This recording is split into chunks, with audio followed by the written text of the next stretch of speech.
Well, good morning.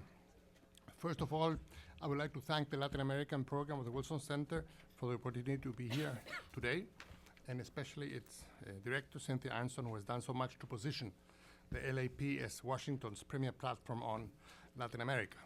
I feel especially privileged to have first been associated with the LAP 34 years ago, which shows my age, I guess, when I was a graduate student at Stanford University and spent the summer of 1979 here. It was actually shortly thereafter that I met my good friend Richard Feinberg, and we have been partners in crime ever since for a variety of different projects, including several here at the Wilson Center. 2 years ago, while spending another summer here, we talked with Cynthia about the possibility of developing a project on Latin American international relations, and especially on Latin American relations with Asia. The style of the Latin American program is not to chase today's headlines, but rather to identify underlying trends. This takes some time, and so we are now kickstarting this project, as it were, with this workshop. We are delighted with the response it has had throughout the region, and the commitment the various collaborators have shown to produce the papers that we have and to move forward with this project in a variety of ways.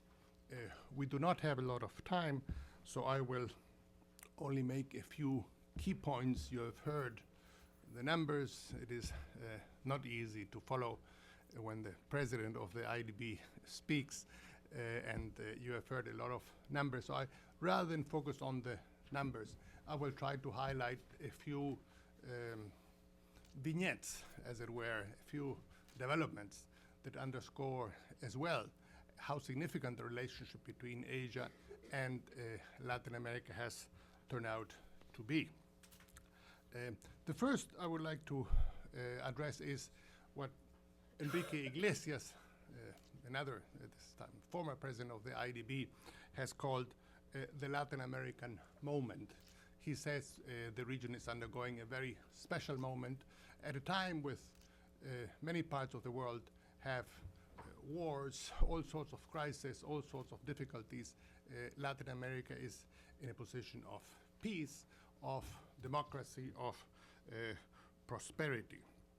And this, it seems to me, is due to a variety of factors, but at least one of them is that many countries in the region have shown a remarkable ability and resilience to deal with the preeminent phenomenon of our time, that is with globalization, which was not always the case. And it seems to me here there is a remarkable paradox which not very many people have remarked on.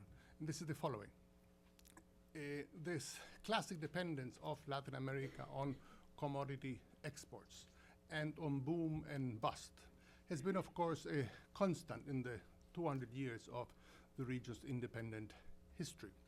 And we saw this all the time. And whenever there was a crisis, financial or otherwise, in the north, it would have a multiplier effect in the south.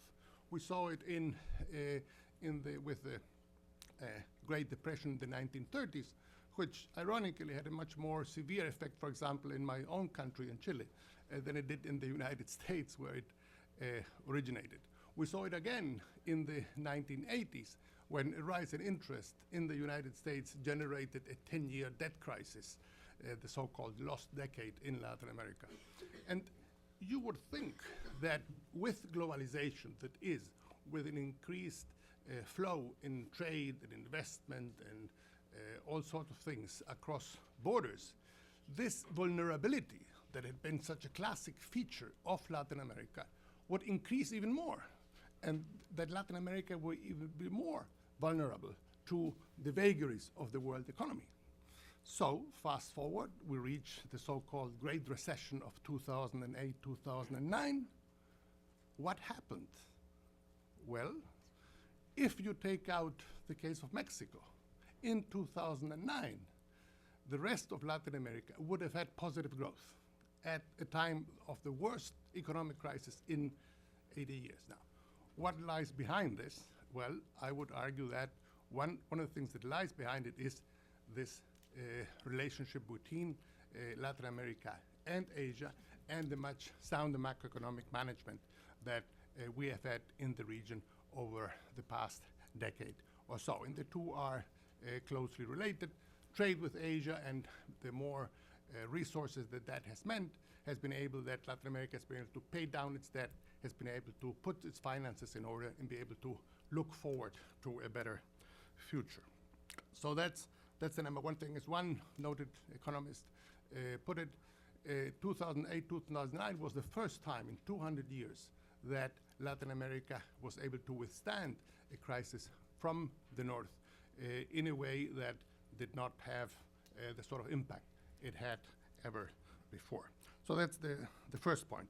The second point I would like to underscore, and that we focus a lot on China, and China, of course, plays a critical role, but it is important to understand that in this relationship there are also other countries. Japan, of course, has been around in Latin America for a long time, but also India is playing an increasingly significant role. And let me share with you a little story which you may or may not have heard. In 2010, in Argentina, they were having too many Chinese goods coming in, so they put up a few barriers. This did not go down very well in China, and China said, well, fine, we're not going to buy any soybean oil from you anymore. And as you can imagine, this is an election year. You can imagine the impact this can have in Argentina, which is the biggest exporter of soybean oil. China is the biggest importer of soybean oil. President Fernandez visited Beijing to no avail. All sorts of efforts were made. And at that point, India steps up to the plate and says, don't worry, we will buy all the soybean oil that China would have bought, which they did. Now, these are the sort of things that can really make a difference. It certainly did in the case of Argentina. So the point I'm trying to make, it's not all just about China. There's also India, the other countries, and they can have a very beneficial role. The third point I would like to make has to do with, well, this is only very much in the making. It's very early days. We don't know what will happen. But it goes to the point that some have underscored. They have said, well, this is only trade. We are really not seeing the sort of major investments by Asian countries in Latin America that you would normally expect given the volumes of trade that were described by Mr. Moreno and by Cynthia earlier on. Well, in comes the Nicaragua Canal, $40 billion. Now, again, it's very early days. We don't know whether it will ever happen. A lot of people are very skeptical. There are environmental concerns and so on. The point I'm trying to make, if it were to happen, this would be, needless to say, the single biggest infrastructure project in the region for a long time. And again, it has to do with the relationship with Asia. So these are, it seems to me, significant points that underscore the degree to which the relationship between Latin America and Asia is not just about the commodity super cycle. It's not just about trade. It's about something else, about something much more significant.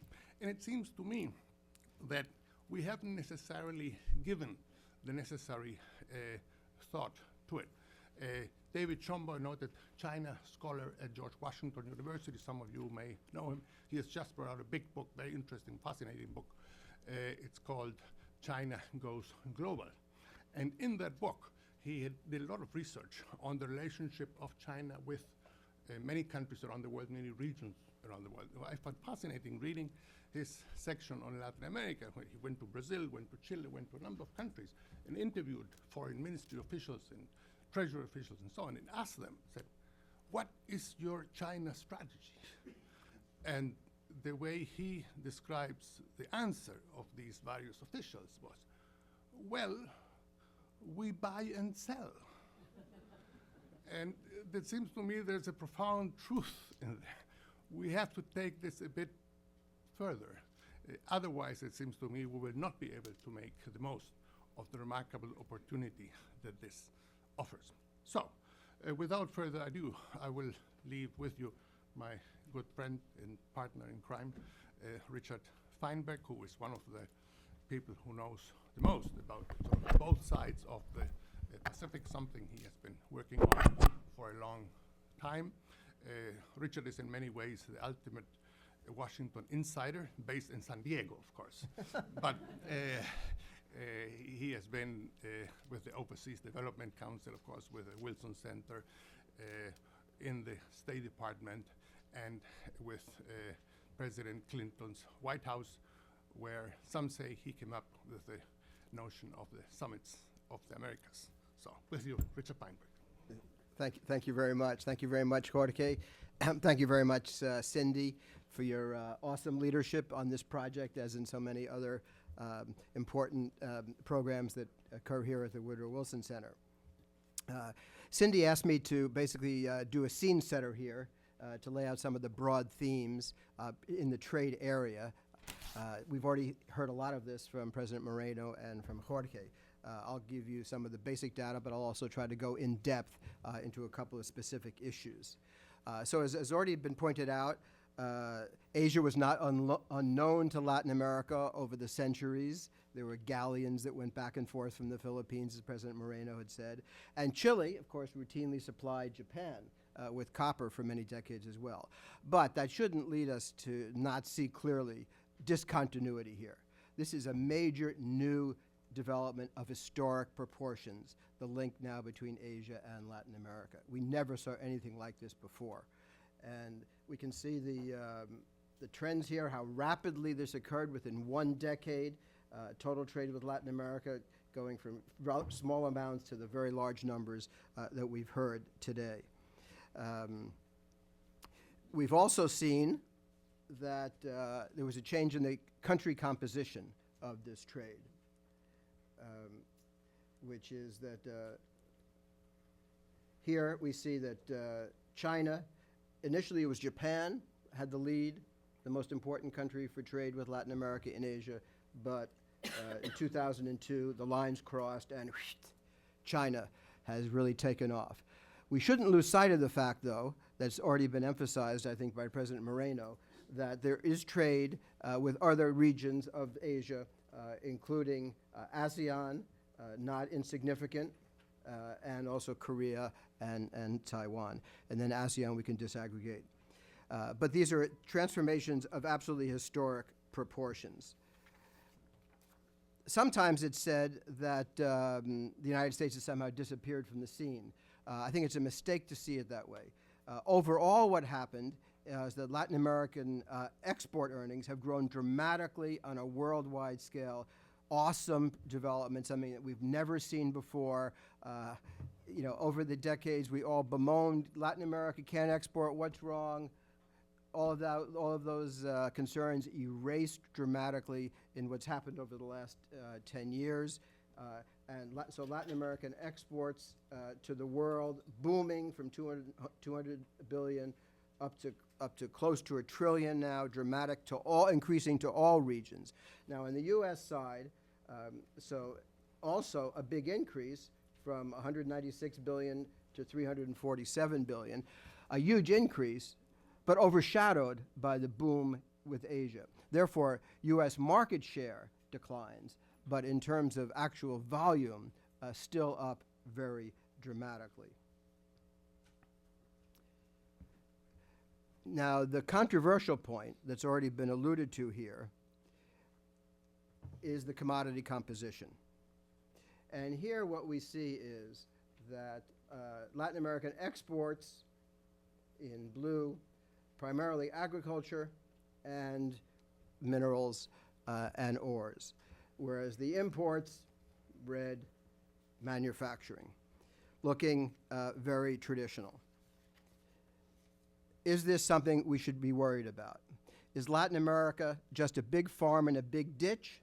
Is Latin America poised for another fall in the boom and bust cycle that we've seen so many times in the past?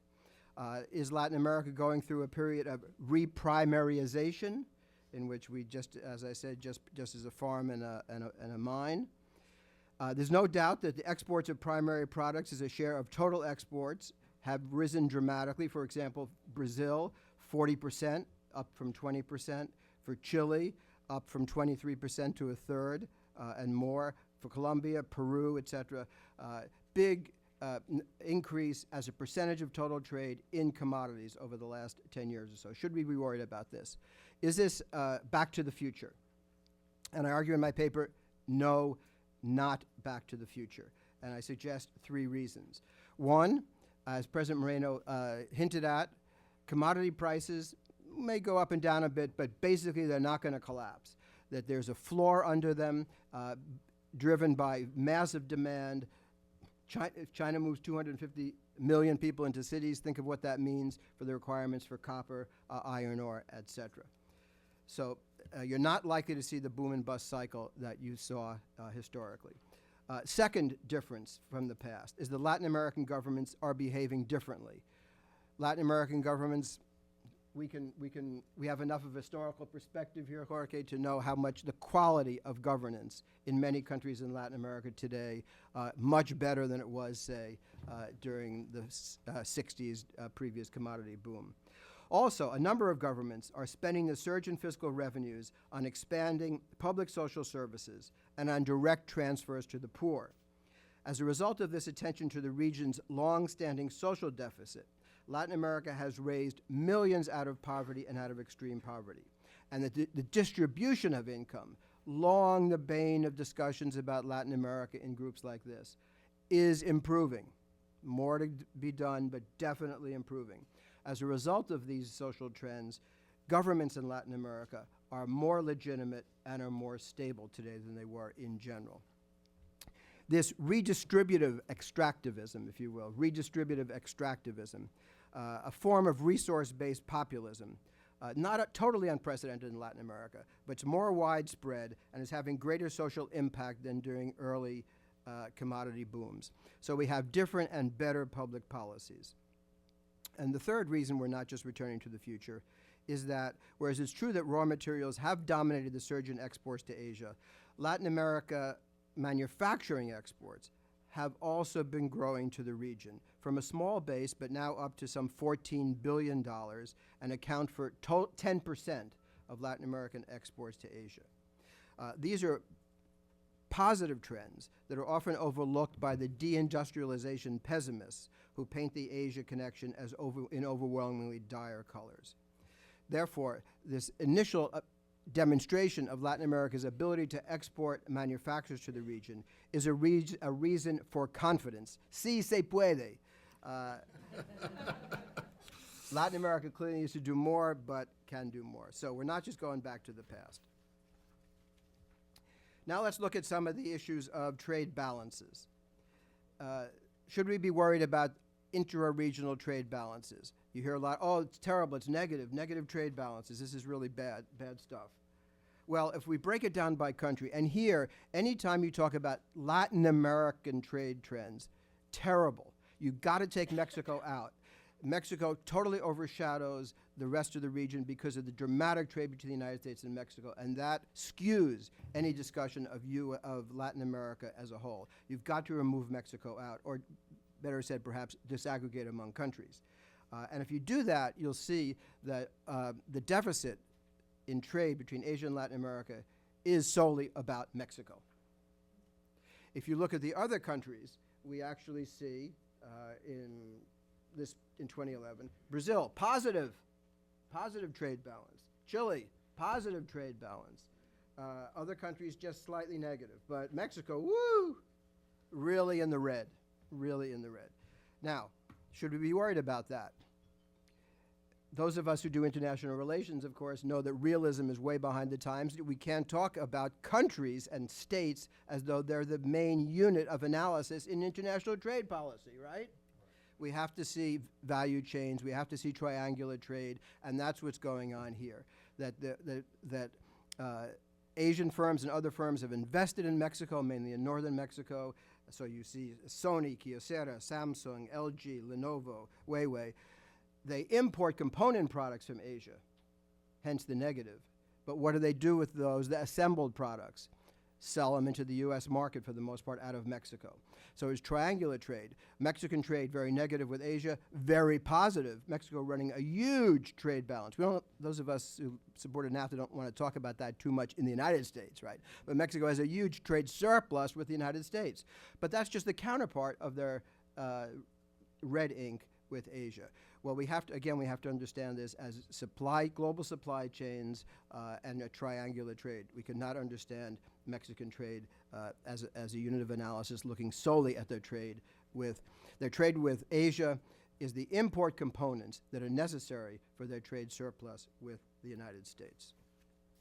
But other than Mexico, we actually see positive trends, or at least balanced trade between Asia and Latin America.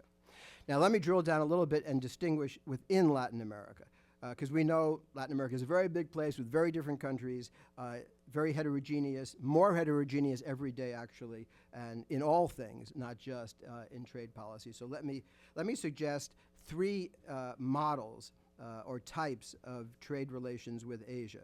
One would be Brazil, which is a multi-commodity exporter. Chile, still a mono-commodity exporter. And then the Mexican case, a multi-product supply chain location. So first, looking at Brazil as a multi-commodity exporter.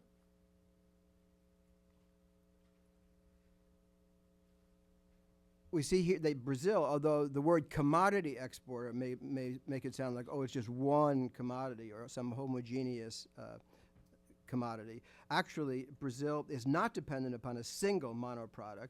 But within the commodity sector, Brazilian exports to Asia are spread among a number of primary products: iron ore, soybeans, crude petroleum, leather, and wood pulp. So it's actually rather diversified within the commodity sector.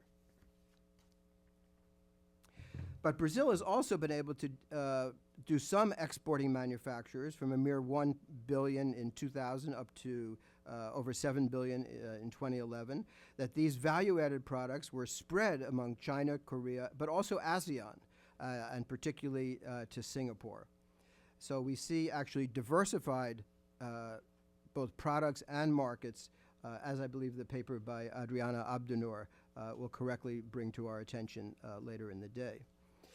So Brazil altogether has chalked up a trade surplus with Asia of about 10 billion and a very large trade surplus also with China. So that's Brazil, the multi-commodity exporter. The other model that I suggest here is the Chile case.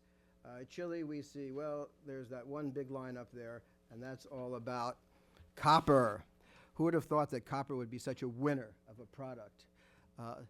The generals who were smart enough in the War of the Pacific, Jorge, to make sure that all that copper fell into the hands of the Chileans. What foresight, your ancestors, yeah. So Chile still very much reliant upon copper, but Chilean agricultural products are also finding consumers in Asia. Some $2 billion in fish, in shellfish, fruits and vegetables, almost $1 billion, meat products are gaining acceptance in Asian markets. If you travel to Asia today, you're very likely to find on your tables Chilean wine and grapes, Chilean farm salmon, increasingly available in the Asian markets. Looking forward, as we know, Chile hopes to open further markets through preferential trading arrangements, FTAs. Chile's been the big player there, the very first nation to sign a free trade agreement, a real free trade agreement with China. Chile, a major driver behind the P4, the antecedent to the TPP. In this sense, Chile has a very different trade strategy from Brazil. Brazil has zero FTAs, real FTAs, with any Asian countries, nor is it negotiating any at this time. Okay, the third example would be Mexico, already alluded to. Mexico, the multi-product supply chain location. The Mexican export sector in general has performed fantastically over the last decade. Worldwide exports soaring from 166 billion to nearly 350 billion, rising within just one decade. Who says that NAFTA wasn't a huge success in terms of what its basic goals were? But of those manufacturing exports, only 4 billion have found their way to Asia. China, which exports 46 billion manufactures into Mexico, only purchases under 2 billion from Mexico. So we have those three models: Chile, the mono commodity exporter; Brazil, the multi-commodity exporter; and Mexico, the multi-product supply chain. I hope these will be useful models as we pursue these topics moving forward during the course of the day. Let me talk a bit about how Latin America has responded to this dramatic surge of imports from Asia. Given the history of Latin America, one might have thought that Latin America would revert to a form of state intervention, that it would resort to protectionism. That one might have anticipated that response. And we've seen some of that in Argentina.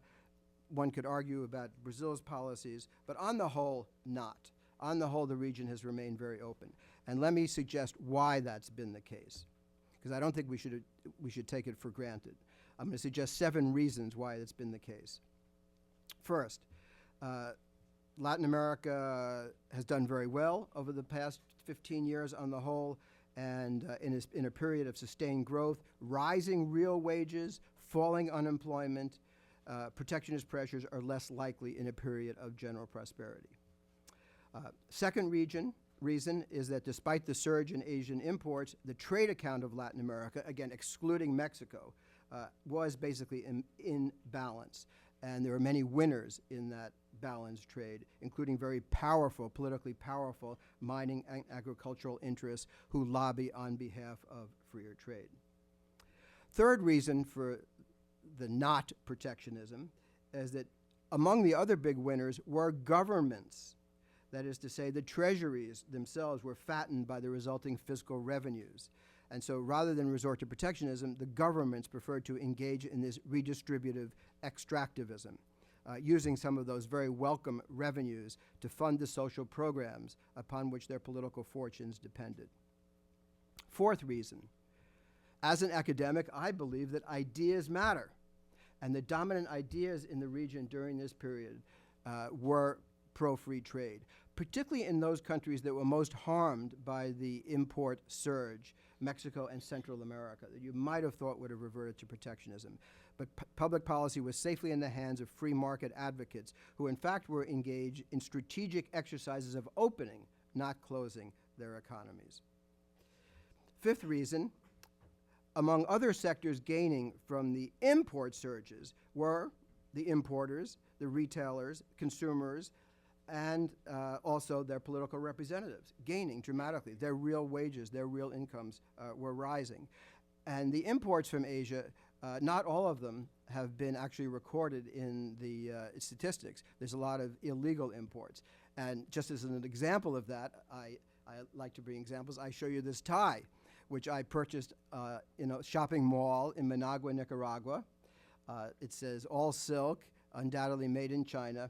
I'm not going to tell you the price I paid, but I can tell you a lot less than Bloomingdale's prices, even a lot less than Target's prices. And who benefits from such trade but poor consumers throughout the region, who therefore had a stake, actually, a stake in keeping markets open.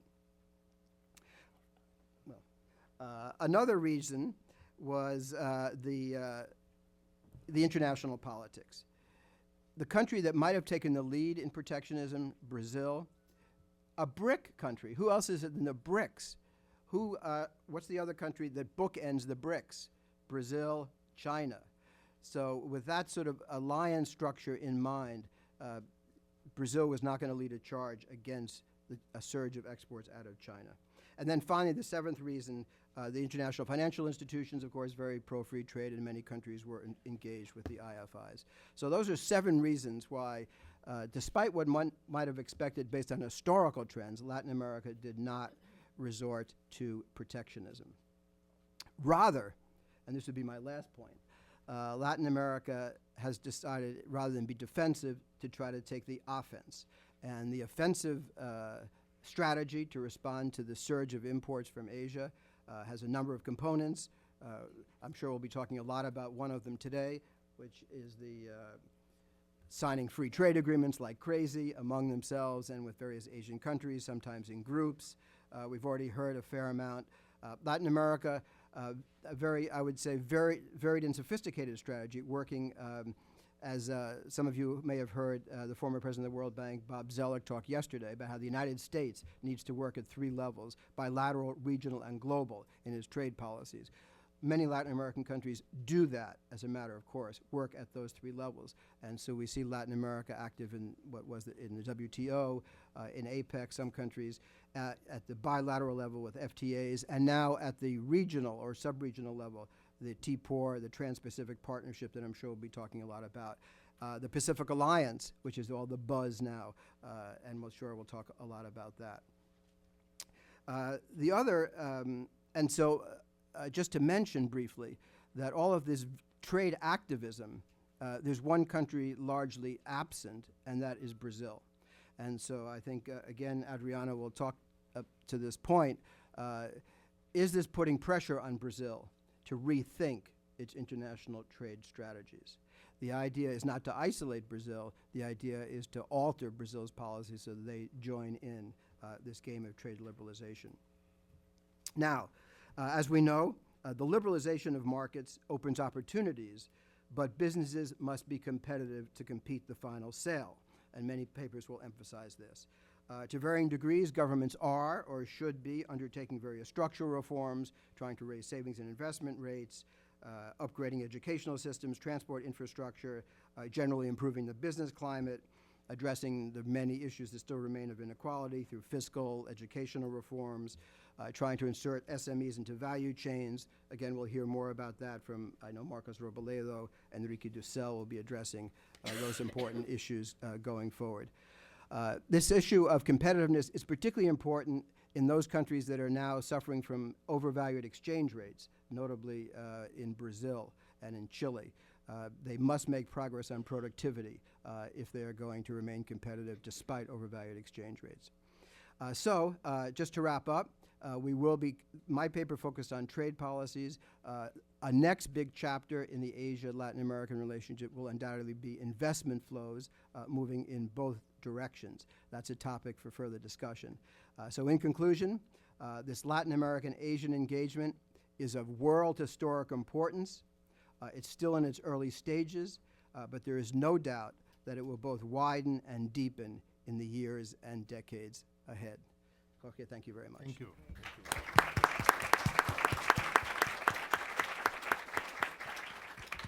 Thank you very much, Richard, for that very illuminating overview.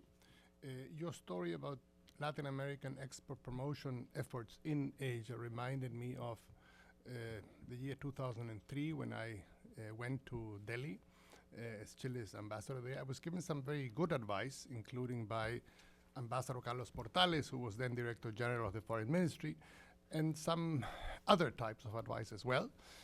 One of which was, don't raise your hopes about promoting Chilean wine in India. And I said, why not? Because Indians don't drink. I discovered that is not totally true, of course, and did my best to promote Chilean wine in India. But Richard pointed out the many faceted aspects of these various export promotion efforts in Asia by Latin American countries. So we will now open for questions. We have a very tight schedule, so I would like to ask you to be as brief and to the point as possible. Patricia.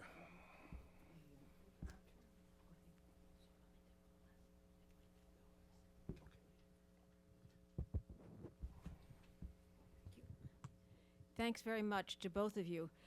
You've convinced me. You've been very persuasive that the debate over whether Latin America should go in the direction it's going now in terms of trading with Asia, especially China, is a done deal. But there is still, obviously, there must be still, a political discourse ongoing, not perhaps so much about whether, but how. And if the conclusion is we are not moving back to the future, we're moving to the future, full stop, here we go, what is the political discourse in the different countries that you've elaborated on in terms of how, at what pace, with what commodities, what kind of political discourse have you detected within the different sectors domestically in Latin America? Thank you. Yes, there was one other question. Yes. this may be I'm Wendy Lewis, and I'm vice chair of the Latin American program here, and this is a very, very naive question probably, but one that I think we have to address in all of this. I mean, everybody's alluded to expectations rising with middle class people in the revenues that are going to governments and the rising income, et cetera, but the social costs that have been met by the United States in earlier years, is there an effort in the negotiations with China and with the Asian countries and through the TPP or any of the others to have some sort of social assistance coming in from China and from the other large trading partners? Thank you. Richard? First on Wendy's question. So the U.S. does insist that trade agreements these days have environmental and labor clauses. And I myself have been very much of a fan of those. However, I must say I'm quite disappointed that the Obama administration really failed to make use of those. And I'm really sort of puzzled as to why, because the Democrats made such a big deal about these during the debates during the Bush years, but then they get into office and I see nothing. So I sort of scratched my head and said, I guess you really weren't serious about this, were you? It was just a tag on to get some votes in the Hill. So you haven't really seen FTAs being effectively used to try to put as leverage to try to get countries to improve their environmental and labor standards. The Bangladesh case I thought was such a tragedy in the policy sense. I thought this was handed to the Obama administration. Why don't you now start to take this up and draw the tighter links between supply chains, international trade, and labor standards? I haven't heard very much.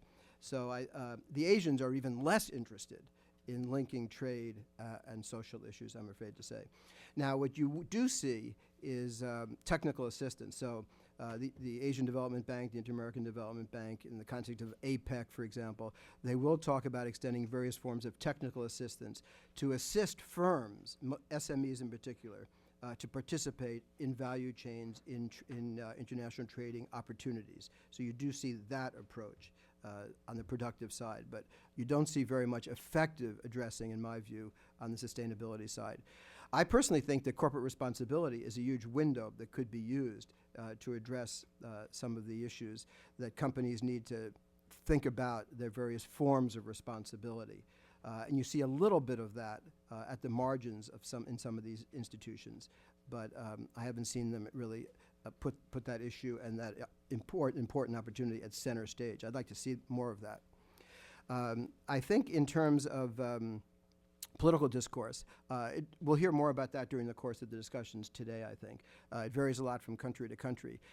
Mostly, I think, countries want to attract more investment from Asia. Latin America, it's been growing pretty well, 3%, 4%, 5%. But if you're really going to talk about breaking out of this middle income trap, you got to get it up to Asian growth rates, 7 or 8%. No Latin American country has really quite succeeded in doing that yet, right? Well, if in the last few years, okay, in the Dominican Republic a bit, in Chile. But I mean, so in general, though, that's what the hemisphere wants to raise its growth rates. So Nicaragua dreams of a canal. I hope it happens. It'll definitely improve the real estate values of my investments in Nicaragua. But I'm skeptical of Daniel Ortega's, weavings. But the basic point is that to develop projects that will attract large-scale investment from Asia is definitely what is at the top of the agenda throughout the region. And also how to open up Asian markets more to Latin American exports, particularly manufacturers. And that's what these various trade arrangements are all about. What the Pacific Alliance is all about is creating a platform among its member countries, which would attract more investment from Asia and create more dynamism in exporting to Asia.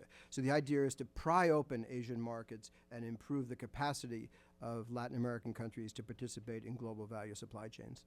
Okay, we'll have to leave it here, but let me just very briefly speak to Patricia's point as well. I think by and large there is a lag between sort of the political consequences that it can be drawn and should be drawn from these huge trade flows that are taking place. Brazil arguably has been out front. Well, in the years that I was in India, which were 4 years, President Lula made 3 visits. That gives you an idea of how Brazil is out front there. Chile is making some efforts, Mexico a little bit, but by and large, you look at things like where embassies are, personnel, budgets, and so on. There's a huge lag between trade and sort of the political consequences that have been drawn from that. And that, it seems to me, is a huge challenge that we have. I am told our time is up, so we will have to leave it at here. Please join me in thanking Richard for his excellent presentation.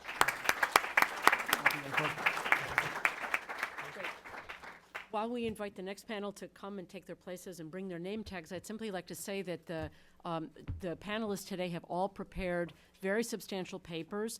They are still drafts, so we ask you to respect the fact that they're drafts, and if you're going to cite them in another work, to ask the permission. We will